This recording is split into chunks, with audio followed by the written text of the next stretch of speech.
아멘. 할렐루야. 장마비가 그치더니 날씨가 무척 더워졌습니다. 물론 더운 절기가 왔습니다만 해도 그래도 우리 예배당은 아주 시원합니다. 지금 23도 정도 되는데 많이 시원하죠. 우리 교회에 15대의 에어컨이 있습니다. 참 많이 있죠. 그리고 우리 지금 이 본당 안에만 해도 12개의 선풍기가 여러분을 위해서 붙이고 있습니다. 주보로 붙이지 않아도 사방팔방에서 붙여주니까 시원할 겁니다. 계속 붙여지라면 설교하는 사람들이 무척 신경이 있으니까 조금 더우면 선풍기 옆으로 찾아가면 됩니다. 오늘 본문을 보면 우리가 잘 아는 베드로가 나옵니다. 요한복음 21장에 베드로가 나오는 주연급이 오늘 나오게 됩니다. 예수님의 수제자인 베드로, 그는 3년 동안 예수님의 공생애자에게 함께하였는데 예수님 곁을 떠났습니다. 예수님 곁을 떠난 이후의 베드로의 모습이 어떠한가가 오늘 세밀하게 기록되어 있습니다. 예수님은 그를 찾아오셨죠. 자, 어려움의 현장에 주님이 찾아왔을 때 그의 모습이 변하다는 것을 우리는 단정하게 됩니다. 오늘 또 더욱더 또 우리 주변에는 어려운 일들이 많은데 주님이 우리 현장에 찾아오셨을 때 우리의 삶에 변화가 있을 줄로 믿습니다. 찾아오시는 주님을 영접하는 여러분 되기를 주의 이름으로 축복합니다. 제 아무리 화려한 성공이라도 잘못 다루면 실패가 되고, 또 제 아무리 처절한 실패라도 잘만 다루면 성공이 된다고 하는 것은 평범 속에서 찾을 수 있는 비범한 진리라, 이렇게 우리는 이야기할 수 있습니다. 성공을 마다할 사람 이 세상에 아무도 없습니다. 그러나 누구나 성공하는 것은 아닙니다. 또 누구든지 실패할 수도 있습니다. 그러나 그 실패를 얼마든지 성공으로 바꿀 수 있다는 것이 오늘 본문이 우리에게 주는 교훈입니다. 우리는 그 모델을 예수님의 제자인 베드로를 통해서 볼 수 있습니다. 마태복음 26장에 보면 예수님과 함께 동고동락했던 베드로가 갑자기 계집종 앞에서 나는 그를 알지 못한다고 3번이나 부인하였습니다. 예수님께 가장 사랑받고 신임받던 베드로였는데 자신의 생명권 보장을 위해서 예수님을 부인한 철저한 배신, 실패자의 모습을 우리가 볼 수 있습니다. 근데 베드로는 초대교회에서 최고의 지도자로 또 쓰임을 받습니다. 그 이유는 간단하죠. 어려움 그리고 실패를 잘 다루었기 때문이다 하는 것을 우리는 쉽게 찾아볼 수 있습니다. 본문은 예수님께서 부활하신 후에 제자들에게 나타나신 사건 가운데 하나입니다. 베드로를 포함한 몇몇 제자들이 예루살렘을 떠나 갈릴리 바다로 나가서 고기를 잡고 있었습니다. 그 현장에 주님이 찾아오셨다는 것입니다.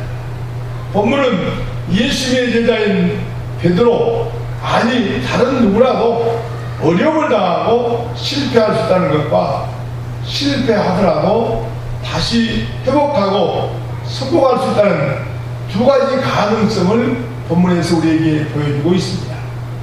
실패가 무엇입니까? 일이 잘못되어서 목적을 이루지 못하는 것이죠. 그러나 성공이란 목적한 바를 이루는 것, 사회적 부나 명예를 얻는 것, 이런 사전적인 정의를 가지고 있습니다. 그리고 성경 안에도 성공과 실패의 사람들이 수없이 나오고 있습니다. 다윗 같은 사람은 양치는 목동이었는데도 왕이 되는 놀라운 성공의 사람이 있는가 하면, 사울은 왕이었지만 그런 실패에서 신정 여인과 함께함으로 비참한 최후를 맞는 그런 어려움도 있다고 하는 것입니다. 그러면 성경이 말하는 성공과 실패의 기준이 어디에 있느냐는 것입니다. 성공한 사람들은 하나같이 하나님을 믿었습니다. 하나님께 순종했습니다. 다시 말하면 하나님과 올바른 관계를 맺고 하나님의 도우심을 받고 하나님과 함께 하였다는 것입니다. 할렐루야. 그러나 실패한 사람들 보십시다. 하나님을 멀리하고 하나님과의 관계를 소홀히 하고 자신의 가치를 높이고 자신의 의지를 앞세우고 제멋대로 살았다고 하는 것입니다. 앞에서 성공의 사전적 의미를 살펴보았습니다만 건강하고 돈 많이 벌고 명예를 가진 사람들은 성공이죠. 그러나 그 모든 것을 다 갖추고 얻었더라도 실패자가 될 수 있다고 하는 것을 우리는 주목해야 된다는 것입니다. 사도 바울을 보십시다. 바울은 성경적으로 아주 유능한 사람이고 그리고 하나님께서 축복하신 사람입니다. 성경을 13권을 썼느니 14권을 썼느니 학자들이 다툽니다. 왜냐하면 히브리서가 어렵거든요. 어려운 성경을 어떻게 사도 바울이 썼겠는가 하는 것입니다. 그러나 문체의 모습으로 봤을 때 작자 미상으로 놓는 것이 아니라 사도 바울이 썼을 것이 맞을 것이다. 그래서 14권을 썼다고 주장하고 어떤 학자는 아니야 13권밖에 쓰지 않았어 이렇게 하기도 합니다. 예, 그는요 아주 공부도 많이 했습니다. 최고의 석학에서 공부한 사람입니다. 뽐낼 만한 사람이죠. 예수 믿는 사람들 잡아다가 가두기도 하고 방해꾼이었습니다. 그런데 어느 날 하나님께서 그를 쳐서 복종케 하셨죠. 그리고 나서 복음을 위해서 생명 바쳤습니다. 결혼하지도 않고 처자식도 없고 등록되어 있는 방한칸도 없습니다. 그런 여러 가지 고통이 많이 있었습니다. 잘못 먹고 자지 못하고 수없이 얻어맞고 고난을 많이 받았기 때문에 심장병과 안질병, 신경통 등 그의 몸은 병주머니였습니다. 그러나 주변 사람들은 그런 사도 바울을 보고 치근히 여기고 동정하는 마음을 기울이곤 했습니다. 그러나 중요한 것은 본인의 태도와 마음입니다. 나는 단 한 번도 어려움과 고난 가운데 산다고 생각하지 않는다고 하는 것입니다. 그러면서 옥에 갇혀 있으면서도 밖에 있는 사람들에게 건강하라, 행복해라, 감사하라 이렇게 이야기했습니다. 나는 기쁘다, 너희도 기뻐하라. 그리스도의 평강으로 충만하라고 외쳤고 그는 소아시아 지역은 물론이었지만 터키 그리고 그 당시 최고의 도시인 로마 저 북에 있는 스페인까지는 가기를 원했지만 그는 스페인까지는 가지 못했고 로마에서 그의 생을 마치하며 했던 사람입니다. 그렇습니다. 그를 두고 아무도 실패한 사람이라고 이야기하지 않습니다. 후진국은 가난한 사람들이 주로 자살을 많이 한다고 합니다. 그러나 선진국은 잘 사는 사람들의 자살률이 훨씬 많다고 하는 것입니다.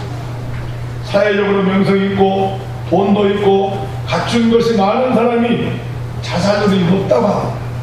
그것은 소유가 행복의 조건이 아니고 성공의 절대 가치가 아니라고 하는 것을 말해주고 있습니다. 그렇습니다. 하나님이 없는 부는 오래가지 못합니다. 하나님과 함께하지 않는 세상적인 출세 그 성공은 기한이 길지 않습니다. 그리고 그것을 지키는 것이 초조하고 불안하다고 하는 것이죠. 울타리를 두르고 철조망을 치고 경호원을 세우고 감시 카메라를 매달고 안가짐을 써도 불안하다고 하는 것입니다. 그러나 다윗은 주는 나의 요새시요 산성이 있으며 방패와 피난처가 되시고 도움이시라고 하면서 사자굴 에서도 두려워하지 않았고 골리앗이 떵떵거리면서 죽인다고 큰 소리 쳤지만 눈 하나 깜빡하지 않았습니다. 정적들이 에워싸도 겁내지 않고 이길 수 있었습니다. 모든 사람은 성공과 실패의 가능성과 개연성을 가지고 있습니다. 다시 말하면 누구든지 성공할 수도 있고 실패할 수도 있다고 하는 것입니다. 좀 더 구체적으로 말씀드리면 성공했더라도 실패의 나락으로 떨어질 수도 있고 어려움과 실패의 구렁텅이에 빠지는 것 같아도 다시 성공의 언덕에 올라갈 수 있다고 하는 것입니다. 사랑하는 성도 여러분, 우리는 본문에서 실패를 극복하고 성공한 사람들의 모습과 교훈을 발견하게 됩니다. 때는 예수님이 부활하신 후였고 장소는 제자들의 고향인 갈릴리 바다였습니다. 제자들이 실패를 극복한 단계를 자세히 보여주고 있습니다. 저는 세 단계로 여러분과 함께 은혜를 나누려고 합니다. 첫 번째 단계를 보십시다. 실패의 출발은 체념에서 시작된다는 것을 발견하게 됩니다. 체념 무엇입니까? 안 된다고 포기하는 것입니다. 이들은 안 돼. 우리가 뭘 할 수 있겠어? 포기했습니다. 3절 말씀 같이 한번 읽어봅니다. 시몬 읽습니다. 시작. 시몬 베드로가 나는 물고기 잡으러 가노라니 그들이 우리와 함께 가겠다고 하고 배에 올랐습니다. 예, 본래 베드로 갈릴리 바닷가에서 고기 잡는 사람입니다. 3년간 예수님의 공생의 사역에 함께하다가 예수님께서 십자가에 못 박혀 죽으시고 다시 살아나셨습니다. 나는 이제 할 일이 없다. 내 모든 것이 끝났어. 수포로 돌아갔어. 꿈이 없어졌다 하고 되돌아섰습니다. 물론 예루살렘에서 부활하신 예수를 만나기는 했습니다만은 더 이상 베드로는 자기가 할 일이 없다고 생각하고 3년 전 자기 고기 잡던 갈릴리 바다로 돌아오기로 결정합니다. 고향마다 돌아온 그에게 꿈이나 다른 계획이 있을 리가 없습니다. 그래서 나는 물고기 잡으러 간다. 예, 이렇게 외치면서 왔습니다. 그날 돌아왔습니다. 그는 그가 사용했던 배가 지금도 있었습니다. 3년 전에 자신이 사용했던 고기 잡던 배. 우리는 여기서 실패의 출발은 모든 것을 체념하는 것에서 시작된다는 것을 발견할 수 있습니다. 무슨 말입니까? 제기랄 다 틀렸네. 예, 되는 게 없어. 다 포기하고 체념하는 그것이 실패로 돌아가는 관문이 된다는 것입니다. 그리고 체념과 포기로 시작되는 실패는 전념성이 강하다고 하는 것입니다. 베드로가 내가 물고기 잡으러 가겠다 했을 때 베드로 혼자 갔습니까? 그렇지 않습니다. 본문에 보니까 도마, 나다나엘, 요한, 야고보 외에 두 제자도 우리와 같이 가겠다며 따라나섰다고 하는 것입니다. 무슨 말씀입니까? 안 된다고 할 때, 포기할 때 따라오는 사람이 많다고 하는 거예요. 실패한다고 그만둔다고 하는데도 나도 그만두겠다고 하는 사람이 많다는 것입니다. 친구이고 동료관계니까 단순한 마음으로 함께 하겠다고 할 수 있었을 것입니다. 그러나 이것은 체념의 전염병이라고 보아야 합니다. 제자들의 수장인 베드로의 체념과 불영, 포기와 절망이 순식간에 다른 제자들에게도 전염되었다고 하는 것입니다. 앞서가는 자가 절망하면 뒤따르는 자들도 절망하기 쉽습니다. 나쁜 것일수록 전염병과 세뇌가 강하기 때문이죠. 나쁜 세력은 독감 바이러스처럼 막 터지는 것입니다.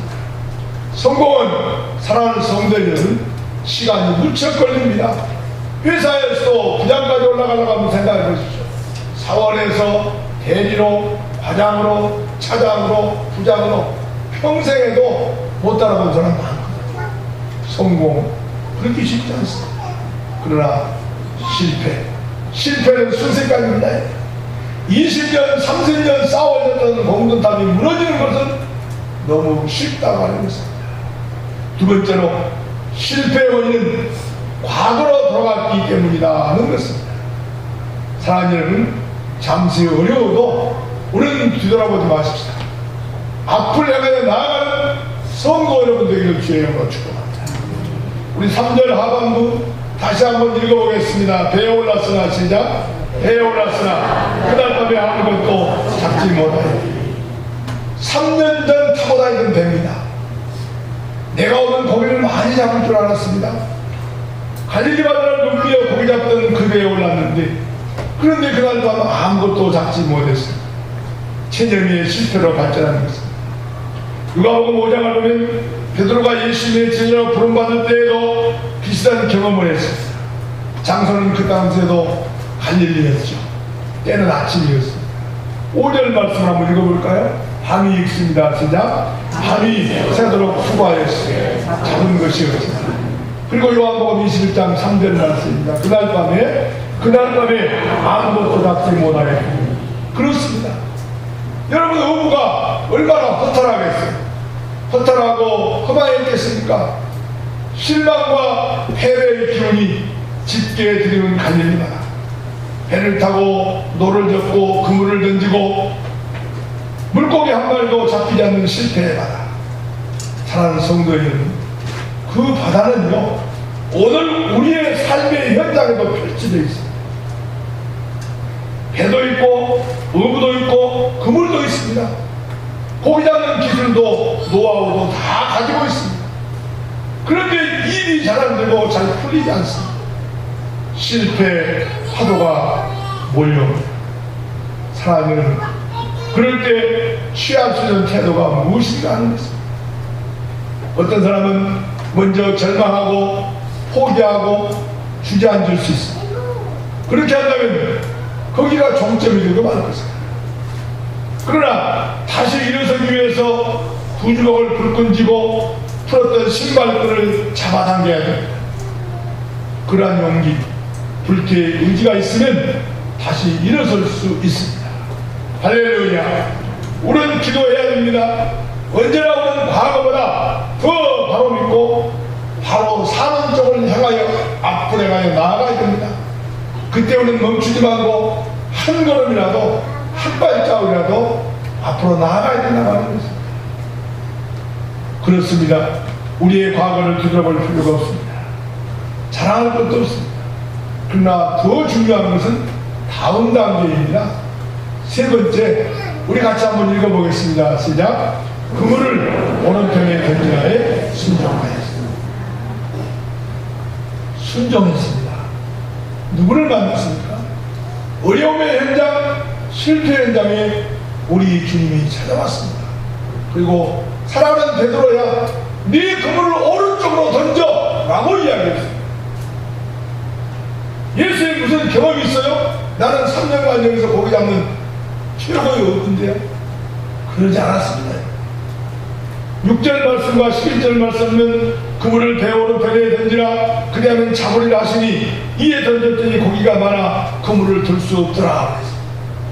또 11절에 보면 그물을 육지에 떠오르니 가득히 찬 물고기가 153마리라.